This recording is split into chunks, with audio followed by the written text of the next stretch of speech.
and I'm happy to have listened to the presentation that has been made by Carol. And I will just say a few things. Just listening to Carol, it took me back to when I was appointed Minister for Agriculture.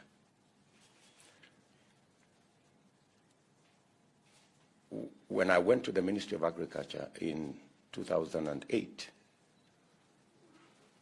I found that the things that need to be done are already in government books, and we didn't need anything new to be able to get the ministry running. We just needed to roll up our sleeves and provide leadership, and things would change. And many people told me then I had a man called Romano Kiome, who many people thought he was a very difficult person. And many people asked me, how are you going to work with this guy? But I found Romano a very good Kenyan, because he was determined on delivery. And many people did not like being pushed to deliver. Listening to Carol and the team this morning, I am also clear that what needs to be done in Kenya, you don't need to invest in any research. It's already in our books. Many of the things that need to be done are already known, and all that is required now is the necessary leadership to deliver on the things that we already know should be done. And that is what this election is going to be about.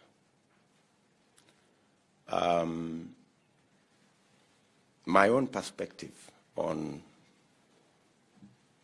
the presentation that has been made and the place where we are as a country. I remember saying 3 years ago that we are going to change the conversation in Kenya. That's not going to be about leaders. It's not about changing the constitution. It's not going to be about sharing power. But it's going to be about the people. It's not going to be about changing the constitution. It's going to be about changing the economy. It's not going to be about sharing power. It's going to be about how to empower the citizens of our country. And that's where we are today. We have pushed the conversation in the political space to the place where we are today. We are discussing the economy. From the Kenya Kwanza bottom-up economic model to all the array up to where our other friends are. And I'm a very proud Kenyan that we are having a conversation in this election about the economy. It couldn't have been any better. I know there is an attempt to still continue to bring back the discussion about changing the constitution, creating a few more positions, creating a position of ombudsman to supervise the judiciary, giving additional power to the president to be able to manage the judiciary and to manage the legislature. But I'm very confident that the people of Kenya will make the correct decision, and that what we need to change in this election is not the constitution, but the economy. And why the economy from where I sit?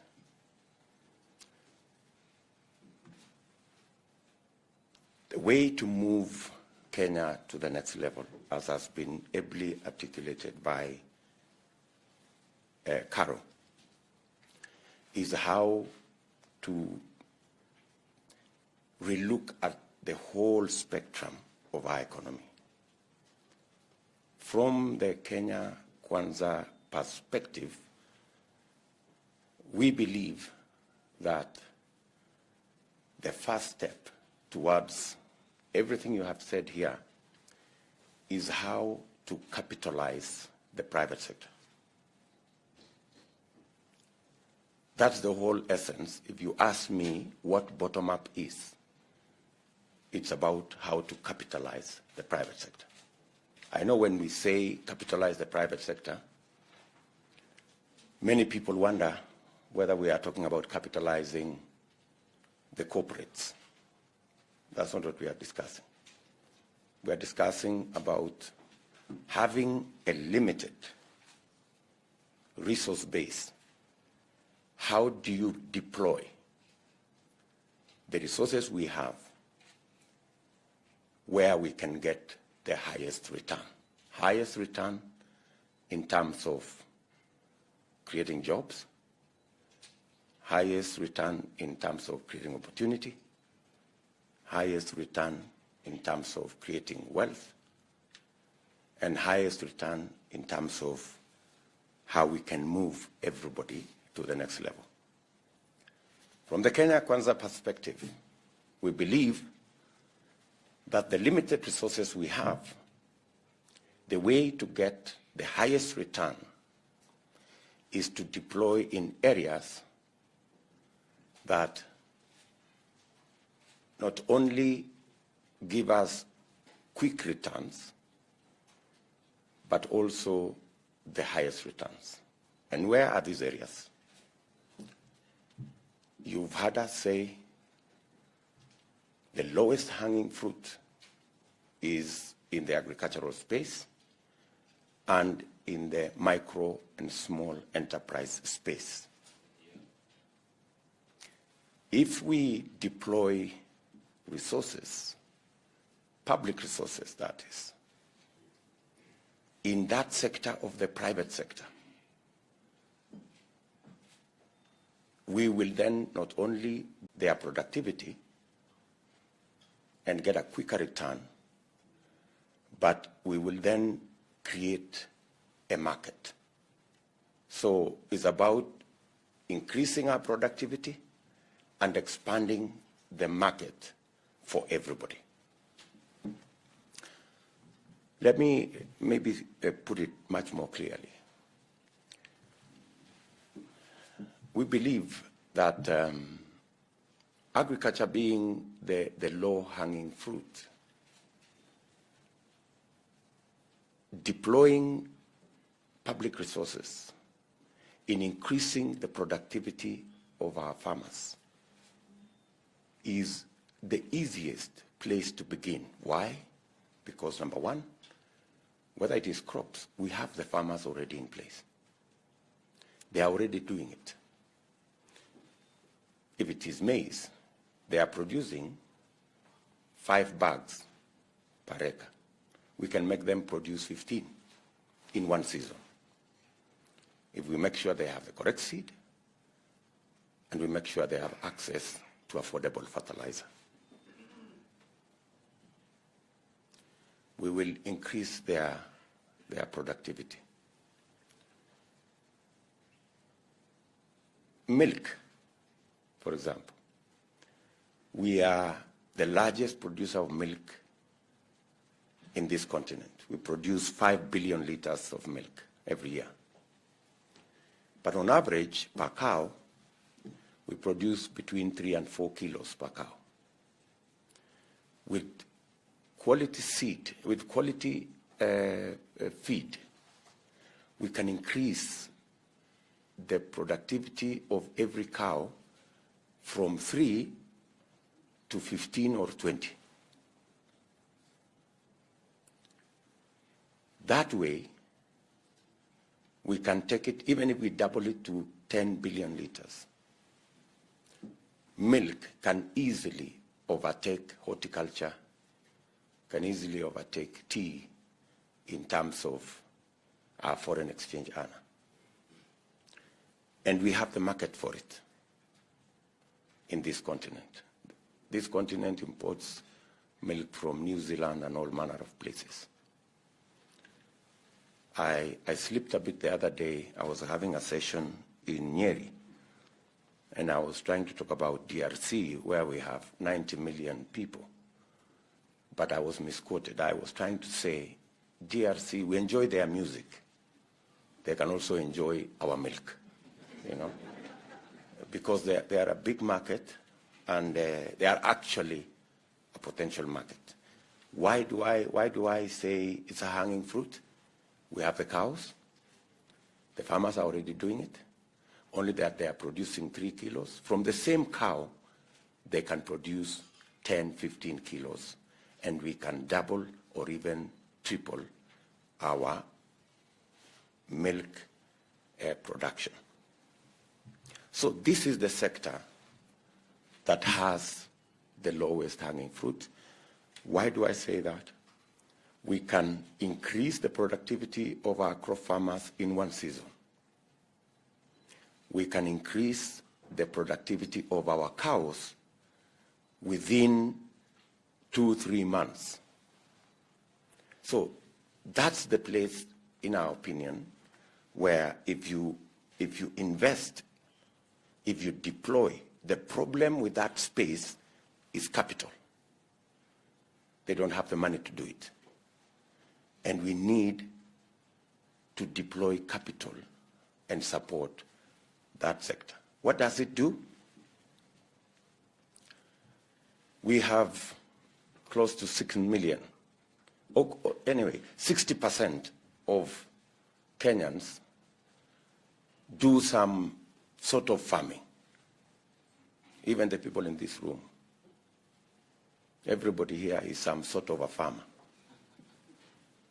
Yeah, I'm sure Mureu does something, and all the other people.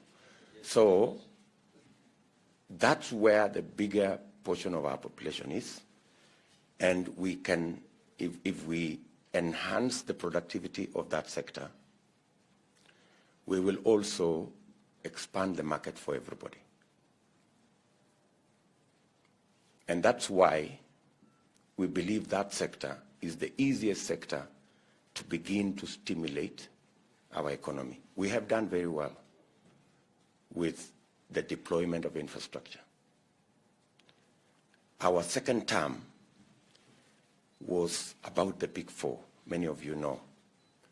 And one of the pillars of the Big Four was agriculture.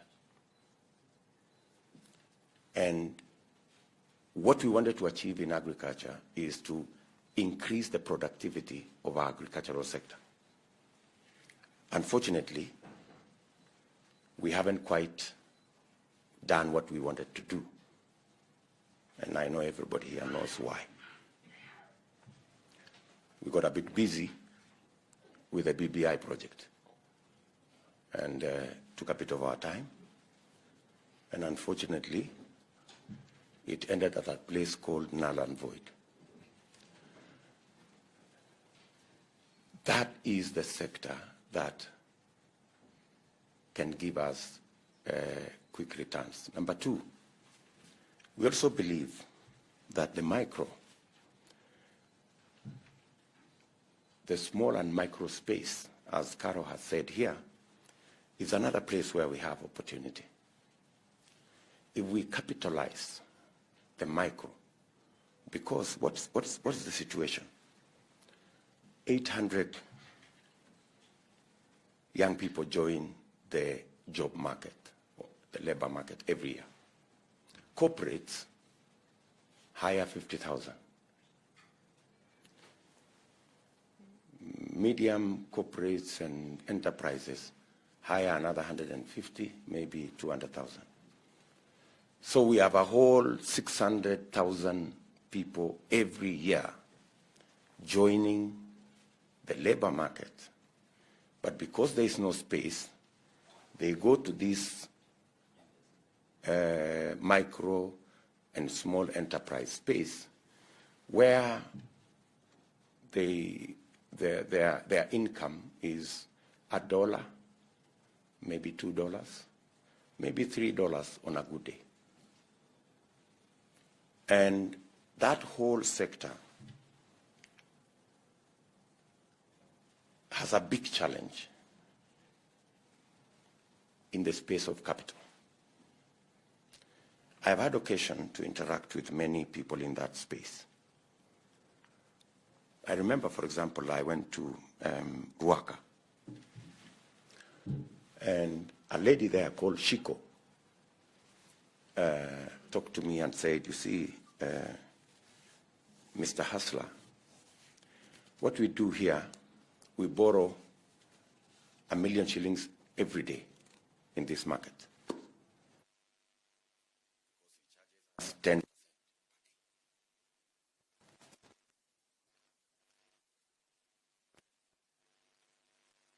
Why?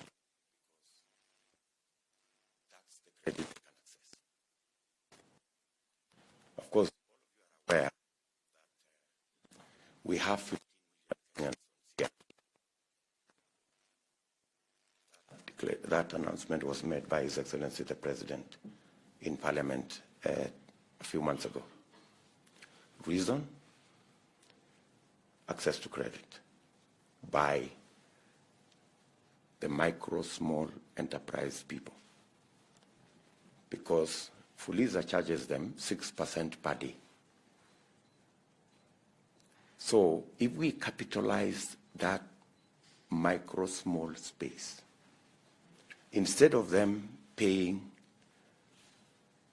1,000, 3,600% per year, if they paid 10% like the people sitting in this room, or 15% with the people sitting in this room, and we did what Caro said here, we provided them good space for them to do their enterprise, build good markets, make sure that they have a decent space to operate from, make sure that there is law that protects their business.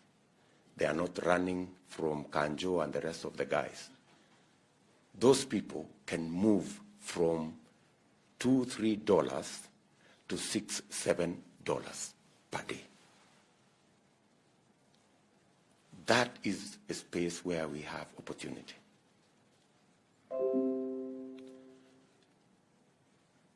What does that do? Putting a little money in those two areas, because we have limited resources.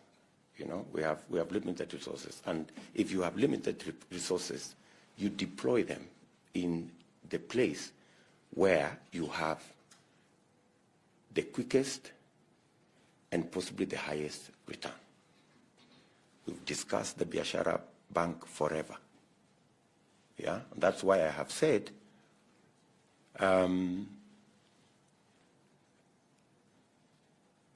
when or if elected,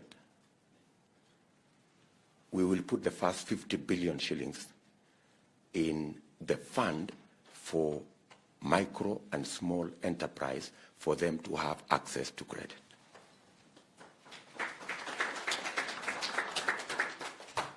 And we will continue until we saturate the absorption in that space. Just by access to credit, they can increase their incomes by at least $2 every day, because access to credit consumes that much from the people in that sector.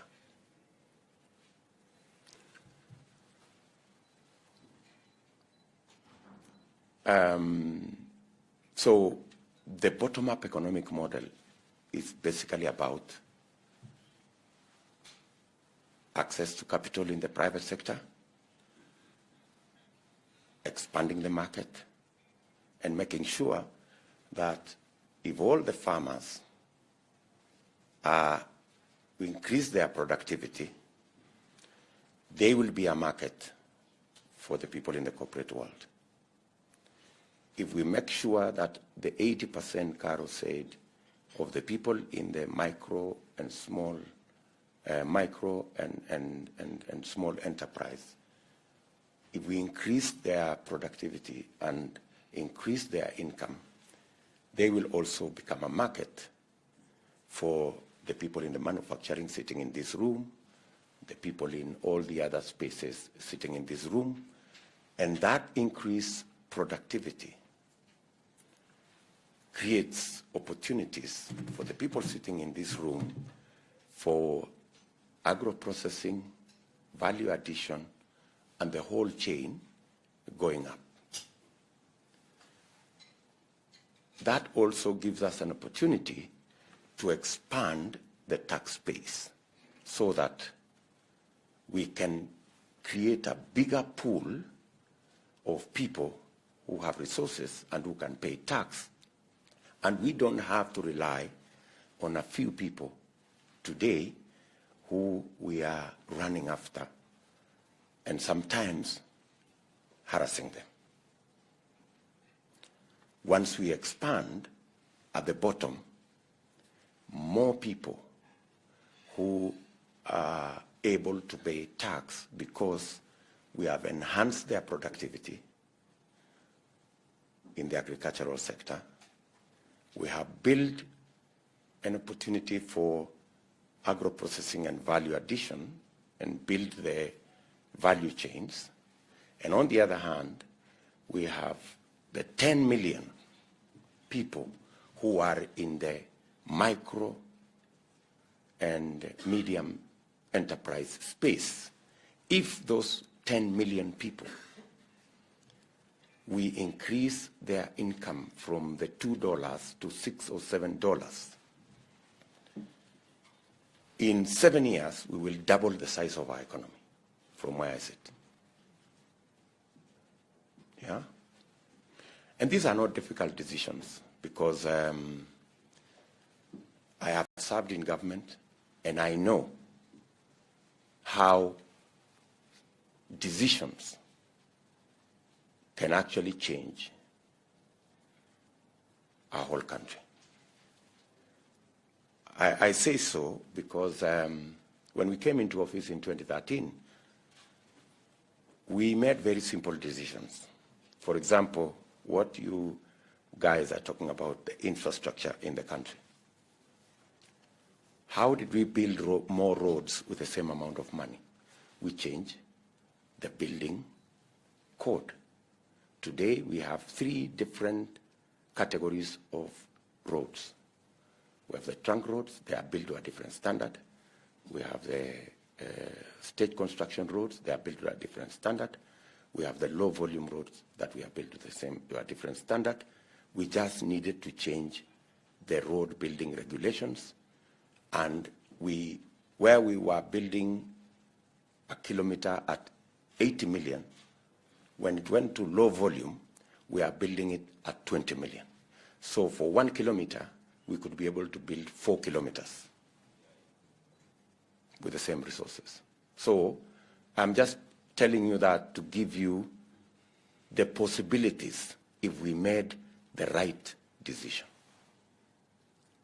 And the reason why we have doubled the number of paved road from 11,000 kilometers in 2013 to 22,000 kilometers in 2022 is because of that simple decision of changing the building code.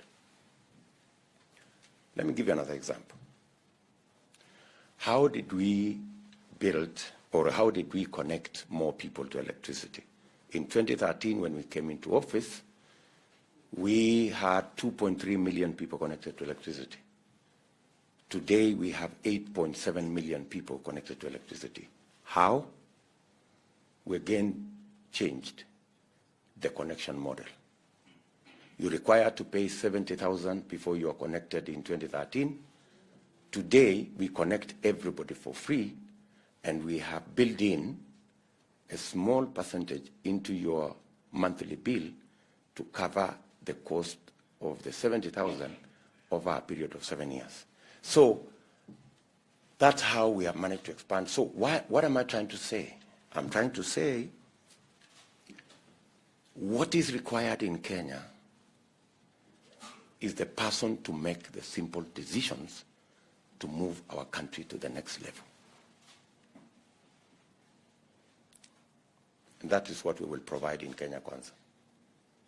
We have the experience for it, and we have the capacity to make those decisions.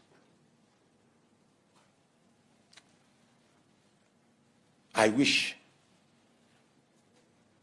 we had not started the BBI story. If we had implemented the Big Four plan, good people sitting in this room, we would be very far as a country. You have discussed the matter of health, for example. If we had passed the law in 2017 after the election on universal health coverage, today every Kenyan would be covered, would have a health insurance scheme. We just passed the law this year after the BBI collapse. That's when we found time to pass the law that we would have passed in 2018.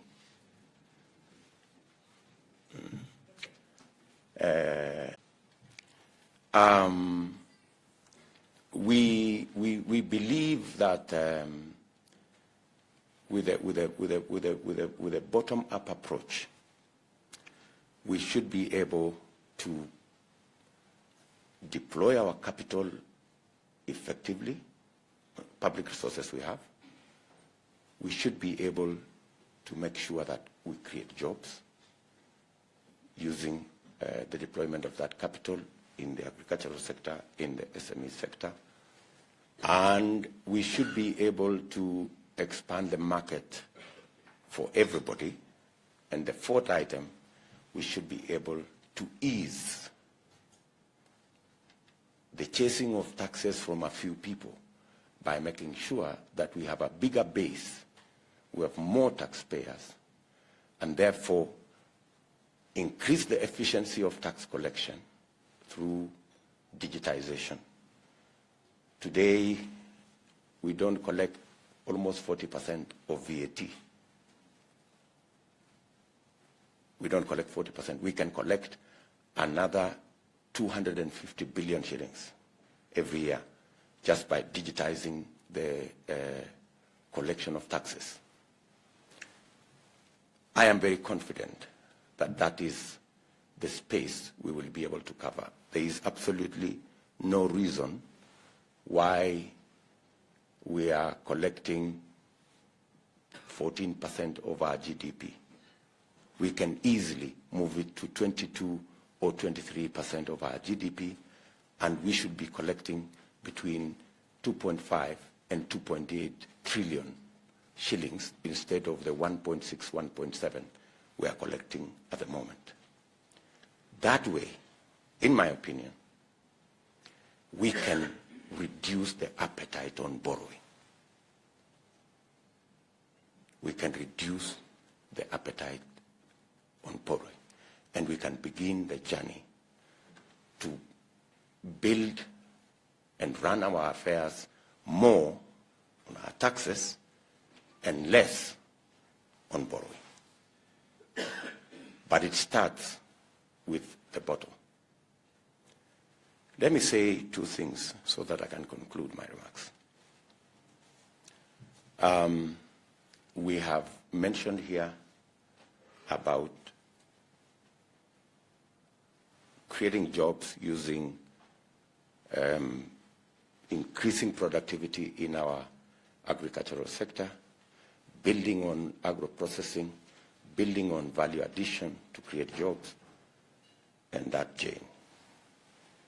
Increasing access to credit and incomes in our SME sector, create more entrepreneurs, create more jobs. We also must deploy our resources in the infrastructure space to produce more jobs. When we sat down with experts they told us the easiest place to create more jobs is in the housing space. And that's why one of our pillars of the Big Four was housing. The housing pillar was not about houses. It was about jobs. Houses were a byproduct. The real space we were looking for there is jobs. All we needed to do is to provide an off-take mechanism under the housing, by creating a housing fund. It is still pending. The housing fund challenge is still pending. It's a very small, there's a very small thing we need to do in that space. And we will unlock resources, because the commitments that came to our Department of Housing was between 3.5 and 4 trillion commitments, Kenya shillings, people who are ready to invest close to 4 trillion in the housing space. But they needed assurance that when they complete the building of this house, they needed assurance that there will be somebody to buy, and that person has the capacity to repay, and therefore there was need for us to provide an off-take plan by creating a housing fund. Imagine we were unable to create a housing fund that would provide the mechanism for us to stimulate the housing program, so that we can actually unleash what we were actually looking for, the jobs. So I promise that within the deliverables on my 100 days is to make sure that we have a housing fund and an off-take mechanism that will unlock the 4 trillion of investment and create the jobs from the affordable housing program. We have managed, we have tried, we have managed out of the 500,000 houses we were supposed to do, we have tried, I think we've managed about 2,000. You know, as a percentage of what we were supposed to do, I don't want to say we failed. I mean, it's up to you to judge whether we failed or we succeeded. And it's a very simple thing. That's why I'm telling you, we need the leadership with a focus to make the small decisions that will change Kenya. We've always talked about this tremendous potential. But as Vimal said here, we can be at the potential for 50 years unless we make the right decisions. And the right decisions are not necessarily very complicated.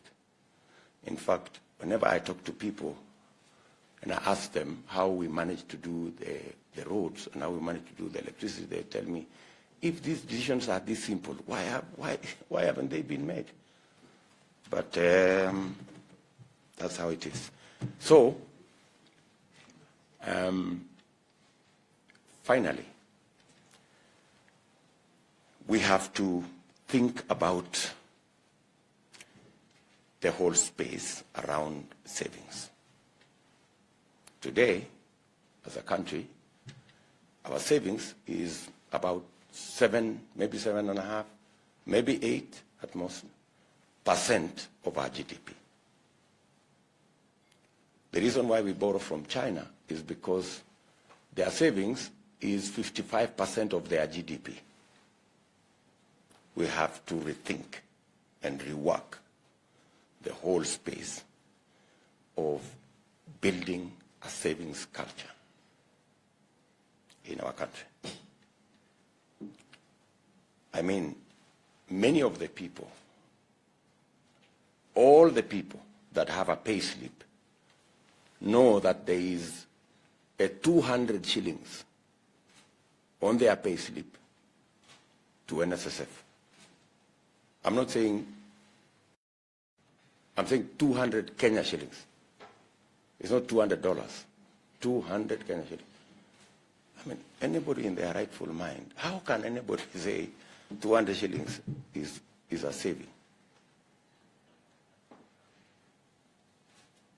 It's very foolish, if I may say. So we have to rethink about how to build our savings so that we can run our development, we can do our investments on the basis of the savings that we have. We have to rethink the whole NSSF concept. I remember I sent our Minister for Labor to Uganda to look at their social security. Uganda, you pay 10% of your salary, and 5%, your employer pays 5%. So your first charge on your salary is your saving. That's why Uganda has built the largest social security in Eastern Central Africa. Tanzania has done the same. The whole parliament in Dodoma was built using their money from social security. And they not only use that money to fund their own development, they also benefit their own people. The interest we are paying for loans to other countries because we have borrowed their savings, we can pay that interest to our own Kenyans if we borrowed from their savings as a government.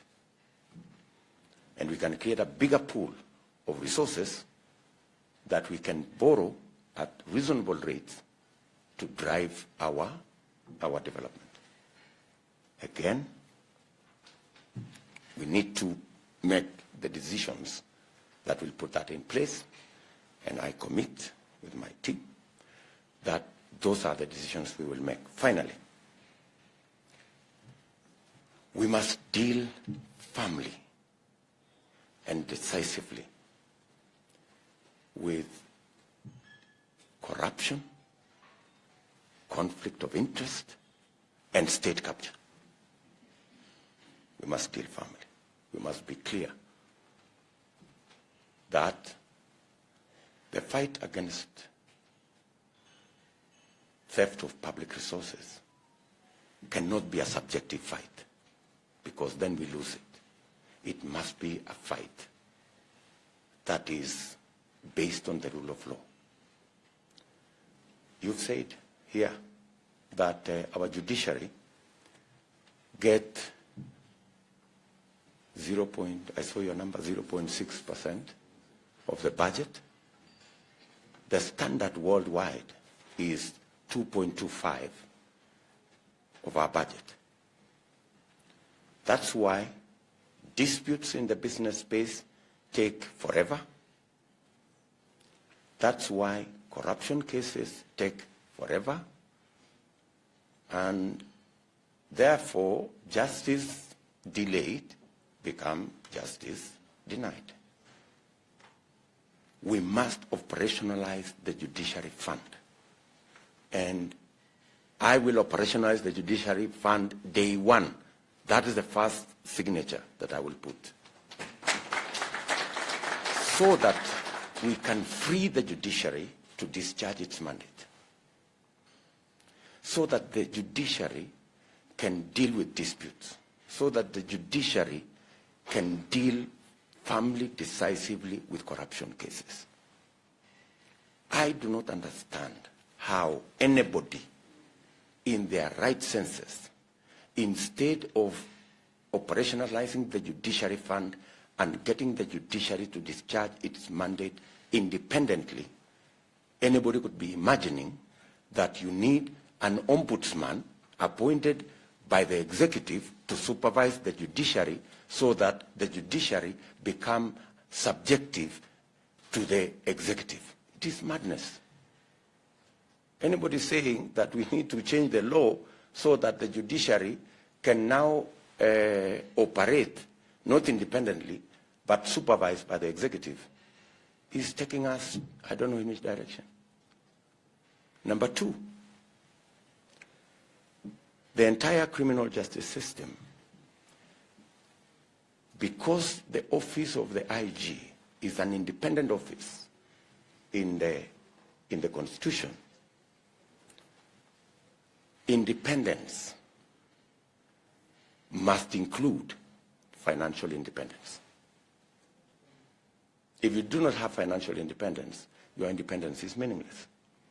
If you still have to depend on money from the office of the president to run an independent office of the IG and the DCI and the rest of it, we are told he who pays the piper calls the tune. That's why we have all these cases. There is a legitimate concern that the office of the DCI has been weaponized, not to discharge the mandate it has in the Constitution, but is being used as a weapon to fight the people you don't like. So, day one, I will sign the instrument to appoint an accounting officer in the office of the IG, so that their budget is no longer in the office of the president, their budget goes to the office of the IG, and they have financial independence, and they can go after whatever crook they want, they can go after whatever criminal they have without seeking permission from any person who is paying their bills.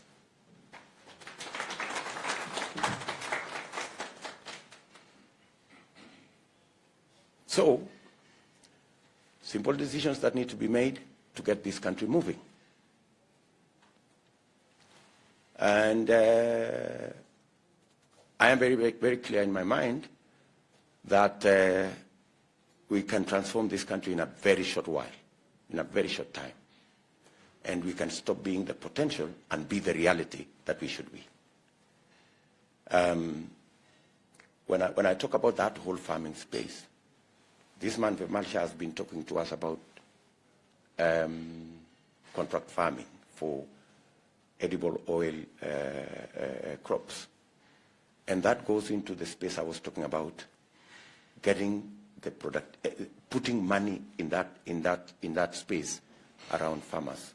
Why? Because today we import 170 billion of food items into this country. 170 billion. I think edible oils alone is somewhere between 60 and 70 billion. Yet, we can grow it in Kenya.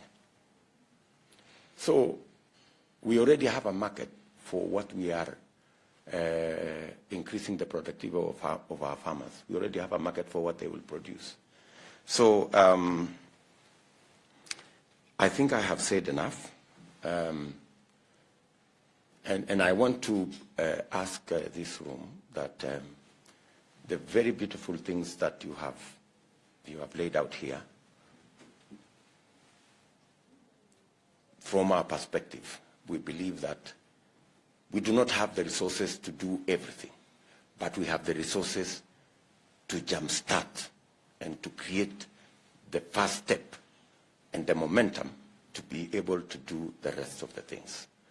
And we are looking forward to your partnership.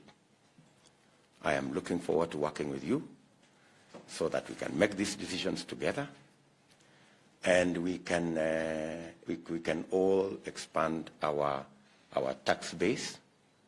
We do not have to weaponize the KRA to go after people we don't like. We can get the KRA to professionally collect taxes so that we can fund our development and fund our progress, and make sure that we have a nation that leaves nobody behind, and we have prosperity that is shared by the 50 million people in our country. I thank you.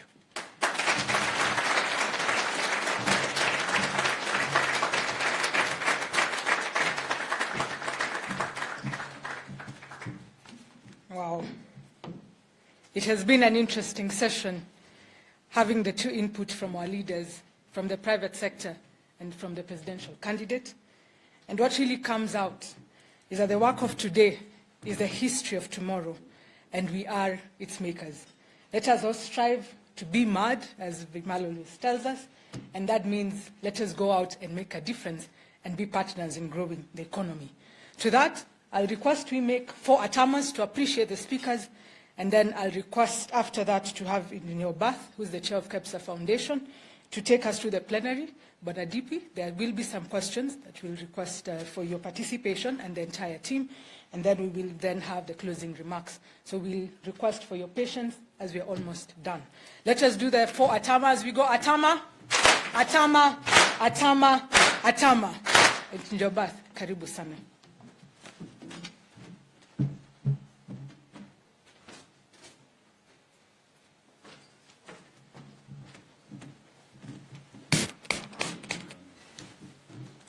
Thank you very much, Your Excellency, Deputy President, for the words that you've given us. I know you told us that you have a busy day today, and we've gone slightly beyond the time that you gave us. So I'd just like from you, how much more time do I have so I can manipulate the time and use it efficiently? I still need 5 minutes of your time. Right.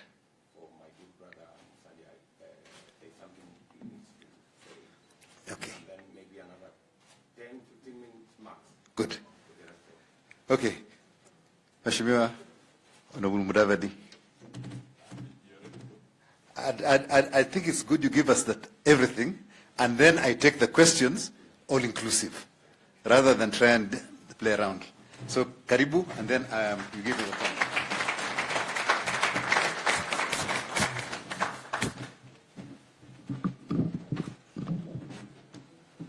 Thanks, Obab, Mr. Deputy President, and the KEPSA team and leadership. Good morning. Good morning. Actually, I don't have too much to say because I believe the Deputy President has given a fairly broad perspective of what we think and what we hope we can do together with yourselves and other players in our economy. But let me just reiterate that we definitely want an economy that works for all. That is the important thing. A few days ago, the DP came out with this phrase, I think it was at his delegates conference, that it is not bottom versus up. It is bottom up. All right, so I think that message should sink. That in this process, this dialogue that we are engaging in, we are not trying to create a division between the cadres of our economic players. We want to try and create a synergy that will make sure that we work in harmony, big or small, slender or broad. That is important. We need to work together. We need to prioritize our resource allocation, and I think that has come out very, very clearly. We have seen that sometimes we deploy our resources where they're not properly utilized. We want to create the institutions that are recognized as essential to function. He has talked of the IG.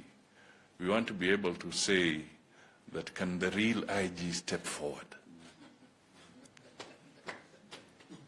Because right now, if you say you want the IG to step forward, who actually steps forward? These are the questions that we need to ask ourselves. Is the Auditor General properly funded? What was this magic figure in the budget that the Office of the Auditor General gets 3 billion? The EACC gets 3 billion. The Director of Public Prosecution gets 3 billion. The DCI was upped a little bit, about 6 billion. And then the judiciary, the figure has constantly stood at about 15 billion. Right? So what was the rationale that all these entities that are involved in the criminal justice system or in the justice system have a standard figure? If you ask, would you say that there's a basis for it? If you go to court, you'll find it very difficult to win a case if the Auditor General's report is not complete, especially when it involves public resources. But you ask the Auditor General today, for the last several years, the figure allocated to that office has just been about 3 billion Kenya shillings. Let's look at the pending issues around delays of county governments in terms of doing their audit reports, the 47 of them. Then look at the parastatal sector, what has happened. So clearly, our hands are full, and we want to be able to say that as Kenya Kwanza, we are ready to partner with you and partner with other Kenyans so that we can make these steps. Let us move forward and be able to change the situation. We have seen a decline of the cooperative movement in this country. You will remember how powerful this entity was when we talk of the savings culture and what we can do. You really can come across a situation where you say that that sector has grown from what it was much earlier. So we have challenges, and we want to reach a stage where if you call a public rally in Nairobi on a weekday, we want to be in a situation where you'll have a problem getting people to attend your public rally. That is what we want to see. But right now, you know what it takes. Sometimes you don't even have to call it. You just have to make it a small appearance. And you become a movie star in a given area. And this reflects the number of people who are out there who need jobs. And that is why we say Kenya Kwanza. It's not really about expansion of the leadership and so forth. Let us move away from guaranteeing leaders jobs. Let us guarantee Kenyans jobs.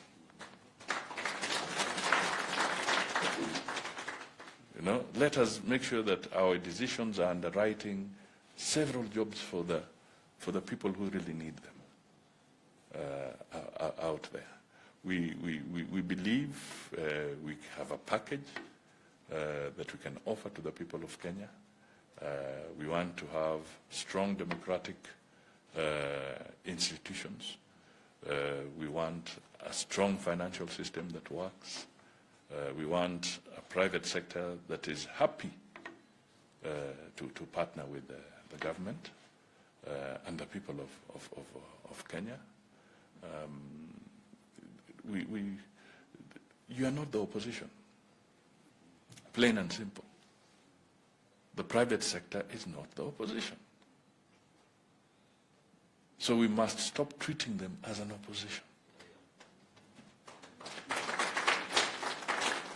We must treat them as partners. We must really open that dialogue window with yourselves and other Kenyans. So as I stand here, working jointly with the chief hustler, as they call him, because it was something that I meditated upon, because we had reached a stage where we are beginning to criminalize relationships.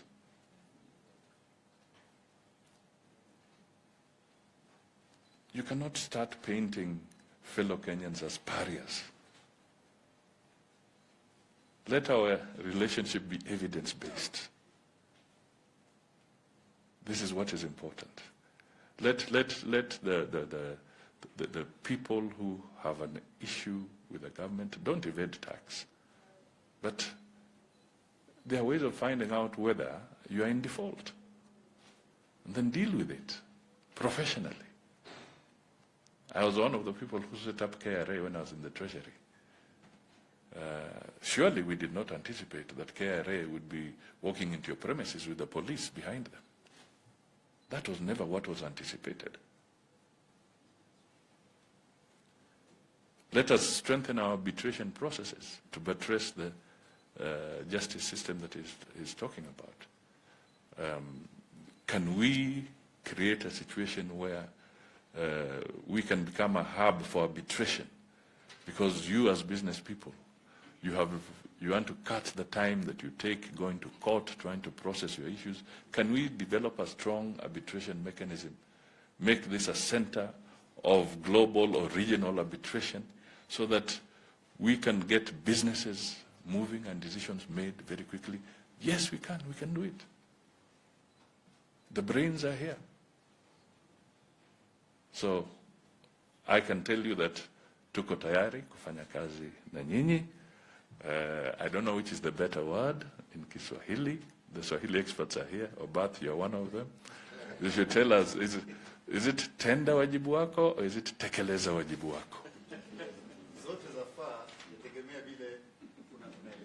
Asante sana.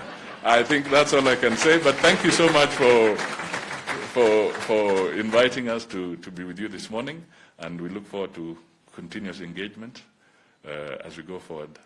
This gentleman was my desk mate in Nairobi School, and that one was my good friend in Kangemi when I stayed there. So we've come from far as well, but I think it has gone well. Thank you so much, good people. Thank you.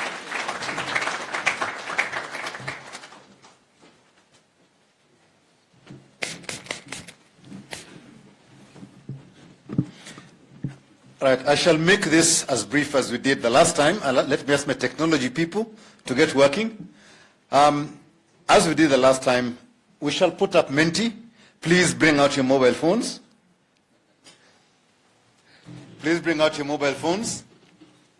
And I will start the question and answer session once it is up. So on the screen, you will see any other questions. It's a free-flowing presentation. Go to www.menti.com, www.menti.com,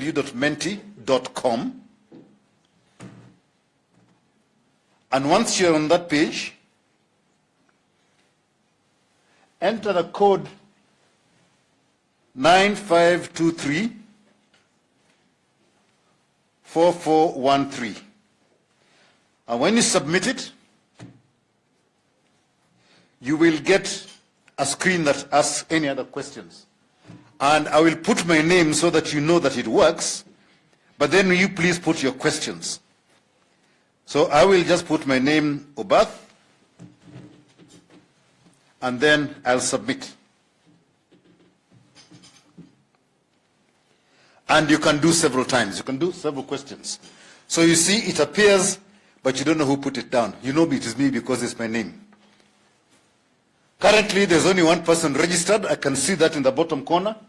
But as more of you register, we shall be able to tell how engaged you are all here. This room was put up to accommodate roughly 90 people. So I expect to see 90 names on there, the number 90, and people participating. So if you can please put your questions, and Your Excellency, we will share all these questions with your team so you get a feel of what it is that was happening in the room. So, yeah, they begin to come now. But this is only 6 people. You can continue adding questions as you go on. But in the traditional sense, I will allow 3 questions live. So those who have questions they would like to ask, please put your hands up, and I hope you catch my eye, and I'll also make sure it is gender. There's one man here, one lady there, 2, a gentleman 3, and a lady 4. Let me leave it at that because I know you don't have the time for live questions, but please continue putting your questions on Menti. It's been removed. I don't know why. But if we could have the microphone to go round, the 4 questions, please. Roving mic. We start off with question 1, which was here. And please make it a question, not a lecture. A lot of people like saying, by the way, there's all this that has happened, and by the time it comes to the question, it's 3 minutes. So please, you have 1 minute precisely to do your question. Mr. Murray. Thank you very much. I'll not even talk about the protocols, but thank you very much, Mr. Deputy President. You're a farmer, Your Excellency, and you know the cow that produces most milk is the one that you feed first. Everybody has talked about the SME space. I double up as the chairman of the Micro and Small Enterprise Authority and also Economic Diplomacy Sector Board. And we have talked about a sector that employs 80% of this country's workforce. Is not a sector you can ignore. It's that cow that you need. So my request is, are 3 requests.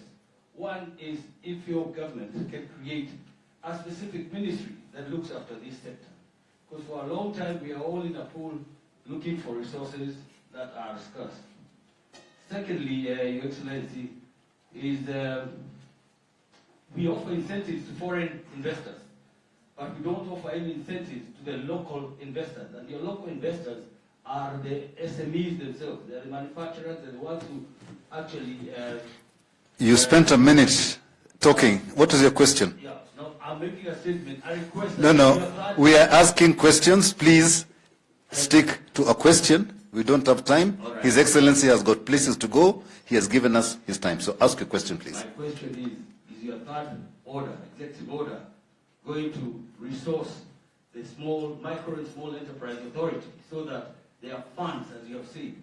We have signed the first 2 orders. Can you make the third one, the SME authority funding? Thank you. Okay, good. Second question was over there. Thank you.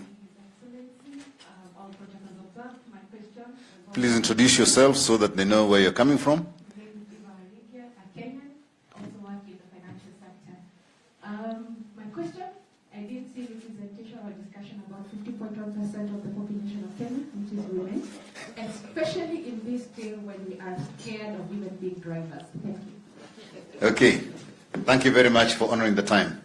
Third question. Who is number 3? Over here.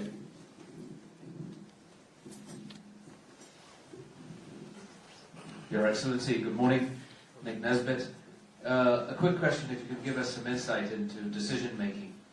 A lot of people have said that it's difficult to get things moving in Kenya because we are too democratic.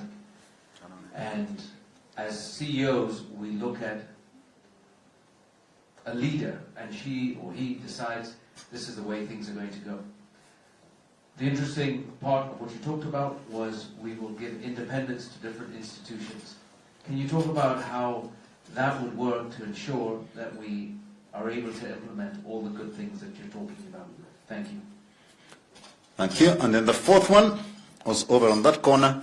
Then Your Excellency, I'll allow you to respond, and then you can tell us whether you have more time after that, and then you do a second round. My name is Uhuru from KEPSA Gender Sector Board and also a business consultant. The issue about the 50%, I know it's been asked before, and in your leadership, how are you seeing the placement of the 2/3 gender rule? We are seeing the private sector already putting different aspects in that, and would also like the same to be achieved on the other side. But on the MSME perspective, the VAT reduction, it's actually what is actually killing us in the business. As much as we're looking at many people paying tax, what about your first time in office, your first 100 days, looking at the reduction from the 16%, maybe to 11% to enable the business actually grow the economy? Thank you. Thank you very much. The 4 questions, and then we shall proceed.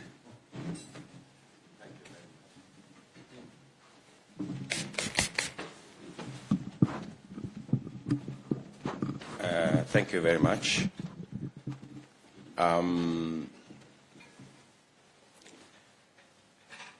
Let me start with my good friend here, whether I will consider the SME authority.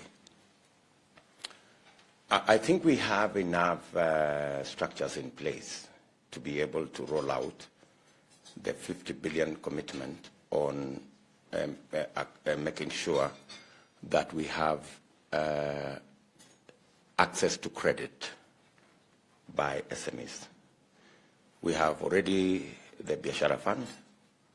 We already have all the other things. What I will do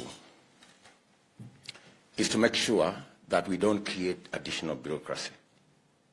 We must make it simple on what access will look like. We must make it simple. So the fund on accessing credit to micro and small enterprises will be deployed alongside, and we will want to delocalize it to every constituency. We do not want to create a fund in Nairobi. And in fact, my commitment to the public is that we will delocalize it to every ward. In fact, not constituency, to every ward, so that there is a funding mechanism in every ward. I had a discussion with President Museveni, and he runs a very effective fund called Prosperity Fund, and it is localized. The reason why we have a challenge of eggs from Uganda, the reason why we have a challenge of milk from Uganda is largely attributed to the productivity of their farmers because of the Prosperity Fund. That is localized. So my team is working with what has worked elsewhere, and we will be able to localize or locate that fund in a place that creates accessibility at the ward. And for your information, it's going to be in our first budget. That first budget, the first budget we will have that fund. Women. The people, in fact, if you heard me, the example I gave is about a lady called Shiro. Many of the people who have no access to credit are women. They have no access to property. They have no access, and primarily these are the movers and shakers at the bottom of the pyramid, whether it is in agriculture or in our SME sector. And if there are the largest beneficiaries of our bottom-up economic plan is women. That's at a business level.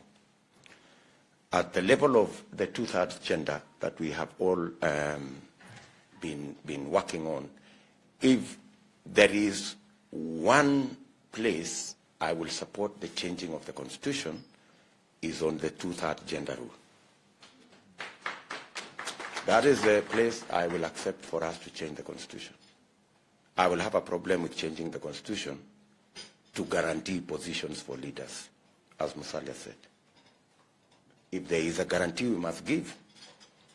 If it is a guarantee to the millions of young people by making sure that we have the programs that will guarantee them jobs. On the subject of, where was that question again?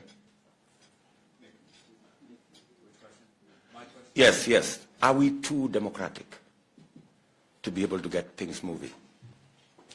Good people, we can never be too democratic. We rolled out the programs we had, even with the democracy that is in Kenya. We did 700 kilometers of our railway. We've done 10,000 kilometers. We have not had a problem. We've built 150 technical training colleges around the country. We've increased the number of students in our TVETs from 80,000 to 500,000 today without a challenge. Anybody who tells you this country is too democratic is a dictator.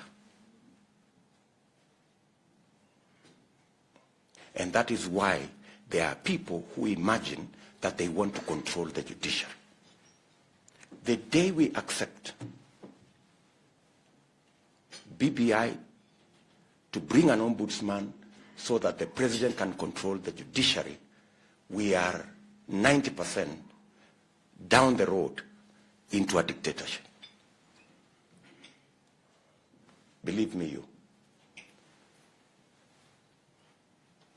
We cannot afford to go backwards. We can only go forwards.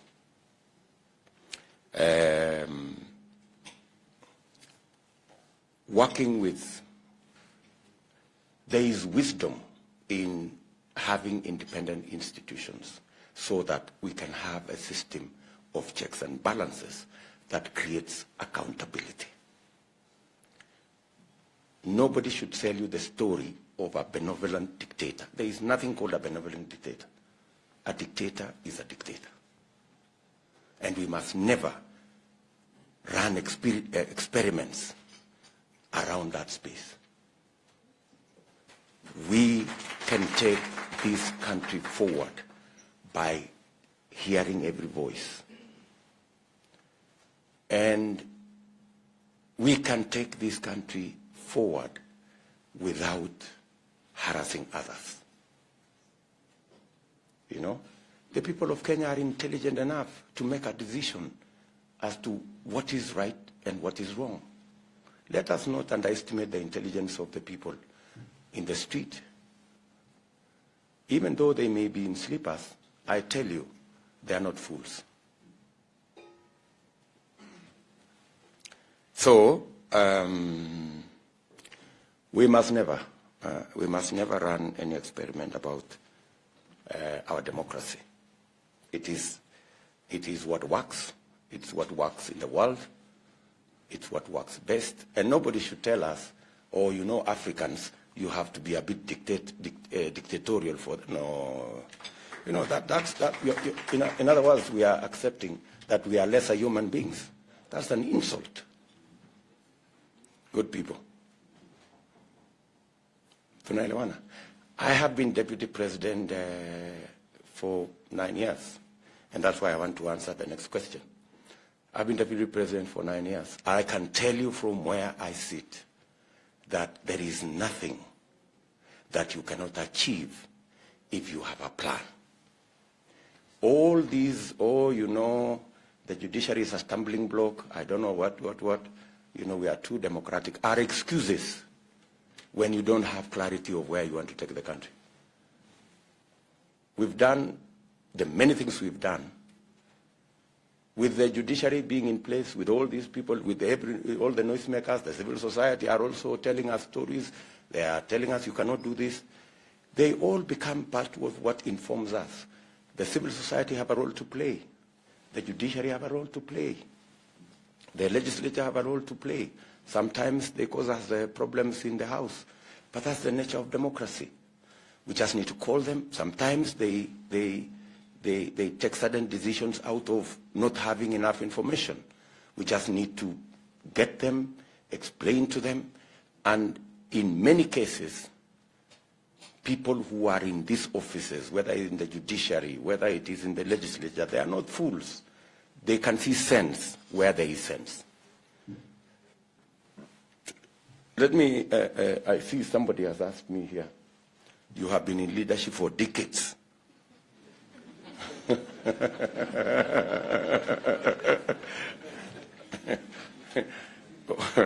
What? Can you go to that place where this gentleman is going? It's going to come up later. Eh? Question was, yeah. You've been in leadership for decades. Yes. What you are not able to do? Yeah. Good. I have been in leadership, yes. And my track record speaks for itself. I became member of parliament for Eldoret North. If you go to Eldoret North today, I have an outstanding track record from the people of Eldoret North. I challenge you to go and ask them my track record as member of parliament. I was Minister for Higher Education. My record at the Ministry of Higher Education, although it was brief, is, let me just tell you two. Number one, when I went to the Ministry of Higher Education, I found that for 15 years, you had to wait for 2 years to be able to go to college. I worked with the sectors in that ministry, and within 1 year, we had eliminated the backlog. You finish college this year, by June or July, you are in university. Number two, I worked with them on making sure that we re-engineer our education. The reason why today we have 500,000 students in Tibet is the program I started when I was Minister for Higher Education in 2010. Because when I went to Ministry of Higher Education, the audit that I was given as a minister is that we have huge gaps in skills and competences, whether it was the technical skills, plumbers, electricians, technologists. And I said then at the ministry, why are we continuing to do the same thing? Why do we have 800 students at the University of Nairobi in the sociology class? You know, today, I want to tell you, because of that program, there are people who are invited to go to university to go and pursue a course, but they opt instead to go to a Tibet. It was more expensive to go to a Tibet than to go to a university. We have now reversed. Those are some of the things I did in that ministry, so I can account for my time there. When I became Minister for Agriculture, again, my record stands for itself in the transformation in that sector. It is the very first time farmers in this country increased their productivity in the maize sector by almost 20% because President Kibaki allowed me to be able to subsidize fertilizer, which is what everybody does in the world. Unfortunately, that subsidy was removed 2 years ago, and that is why our productivity is going down.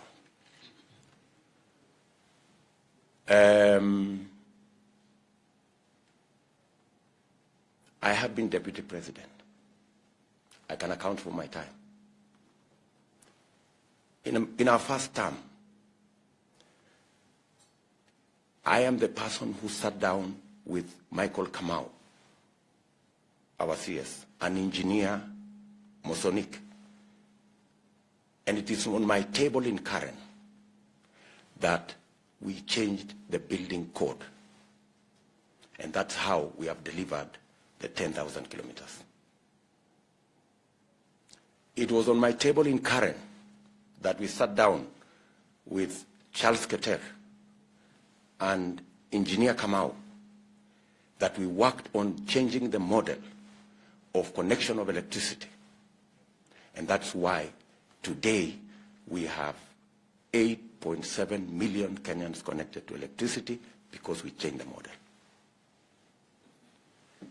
It was on in my table in my office that I sat down with Governor Mahmoud, who was then the chairman of NHIF, that we worked on changing the contributions to NHIF that made it possible for us to move from 900 million to 3.3 billion. And that is part of the transformation that the Jubilee administration can actually roll out. In fact, it's going to be the legacy of President Uhuru Kenyatta. Unfortunately, I didn't have the same opportunity to work on the Big Four. When my good boss, said that he needed to do things differently, and through Executive Order number 1, decided to change the people who could help him to deliver on the big 4. I don't want to say, what happened. If I had the opportunity to still help President Uhuru Kenyatta deliver on the big 4, this country would be different. I am very confident. We would be having a housing program. We would not be having 2,000 houses. We would possibly, even if it is on the lower side, we would be thinking of 50, 60, maybe 100,000 houses by this year. We would be looking at an agricultural sector that has better productivity than we have today. I promise you that we would have delivered fully on our universal health coverage. So, we developed the Big 4 together. Unfortunately, I didn't have the opportunity to assist in delivery of that program.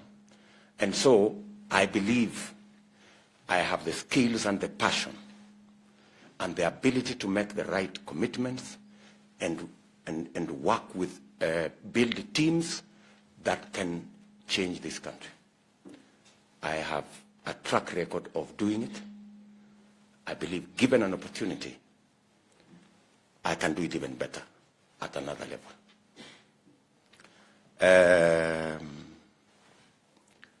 Let me also say that maybe there is the whole issue about a peaceful election. I want to commit here that myself, my brother Musalia, and our team, we are very clear that the people of Kenya must be given the opportunity to make this decision after listening to all of us in a free, fair, and peaceful environment. And we are committed to respect the outcome of the election and the decision of the people of Kenya unequivocally and without conditions. I wish our competitors can do the same. They have never done it in the past. They are yet to do it. I have listened to them carefully. They keep saying, oh, we will accept the results if. When you say if, I mean if in whose judgment? I mean, you should also respect that independent institutions will make their decision, and those independent institutions, if you have a quarrel with it, then there are other institutions that would adjudicate. But you don't say, I will accept the outcome, but if it is not, I will organize demonstration, I will go and swear myself in, I will go and do this. No, that's not how to do it, my friends. So we just have to be very clear on that.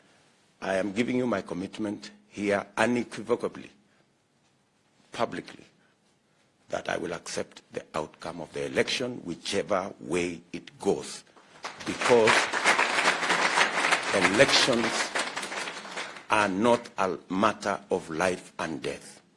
We need to make elections about choosing the people who can help us deliver on the transformation of our country and on the progress of our nation without making it a life and death issue. So I wish you people and others can extract the same from our competitors. They have never done it before.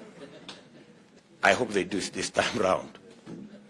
So I think that's what I wanted to say. Sorry, I have to go, and I really appreciate your time.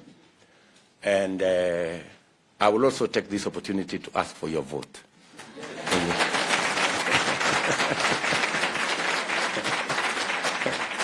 Thank you very much, and God bless you.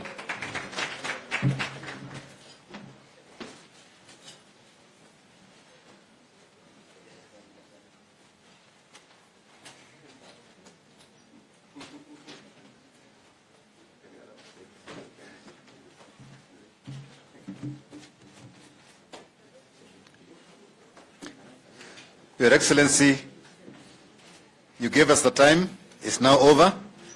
All these questions that are written here, that's why you had this going, will be shared with your team, so you understand the mood in the room, and at least you're able to respond to them in terms of what you do rather than giving us direct response. And on behalf of everybody gathered here, the whole of the business community, and all the people who are part of Mkenya Daima, I would like to sincerely thank you, Your Excellency, and your team for affording us the time today for us to be able to have a dialogue on what the business community expects out of your government as and when, because we are working as partners together as opposed to what was being talked about earlier, that the business community is the opposition. We are not. We are part of